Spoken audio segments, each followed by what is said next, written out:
ఈ మధ్య కాలంలో చాలా మంది మట్టి పాత్రలు వాడుతున్నారు కదా. ఇలాగా నేను కూడా మట్టి పాత్రలు వాడుతున్నాను. ఎందుకంటే ఏ లోహం నుంచి చూసుకున్నా కానీ ఏదో ఒకటి రిలీజ్ అవుతుంది అని అంటున్నారు. మనకున్న జబ్బులు చాలక, మనకున్న టెన్షన్లు చాలక మనకి ఇది ఉంటా మళ్ళీ. అందుకనే అసలు వంటతోనే అదే ఔషధం, అదే రోగం కూడా తీసుకొస్తుంది. కాబట్టి మన ఆహారమే మనం ఈ మట్టి పాత్రలు శుభ్రం చేసుకోవడం అనేది చాలా మందికి తెలియట్లేదు. చాలా మంది సబ్బుతో రుద్దేస్తున్నారు.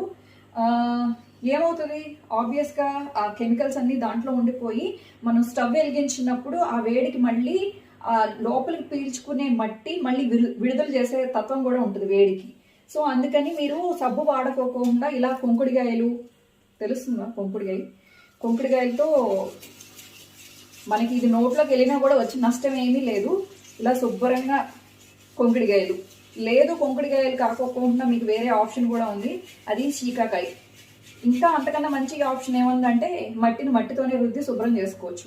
ఇలా శుభ్రం చేసుకోండి తప్ప మీకు తెలియని పనులు చేసి, అంటే మట్టి పాత్రలు వాడేస్తున్నాం కదా మనకు ఆరోగ్యం వచ్చేస్తుంది అనే భ్రమలో మళ్ళీ మీరు సబ్బులు వాడి లేనిపోయిన జబ్బులు తెచ్చుకుంటారు. అందుకనే మరి పెద్దక్కను కదా, నేను మీకు చెప్పాలి కదా అని చెప్పేసి ఏదో చెప్తున్నాను, పాటిస్తారు కదా, మర్చిపోకండి. ఈ మధ్యకాలంలో చాలా మంది మట్టి పాత్రలు వాడుతున్నారు కదా. ఇలాగా నేను కూడా మట్టి పాత్రలు వాడుతున్నాను. ఎందుకంటే ఏ లోహం నుంచి చూసుకున్నా కానీ ఏదో ఒకటి రిలీజ్ అవుతుంది అని అంటున్నారు.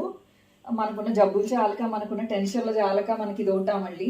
అందుకనే అసలు వంటతోనే అదే ఔషధం, అదే రోగం కూడా తీసుకొస్తుంది. కాబట్టి మన ఆహారమే మనం ఈ మట్టి పాత్రలు శుభ్రం చేసుకోవడం అనేది చాలా మందికి తెలియట్లేదు. చాలా మంది సబ్బుతో రుద్దేస్తున్నారు.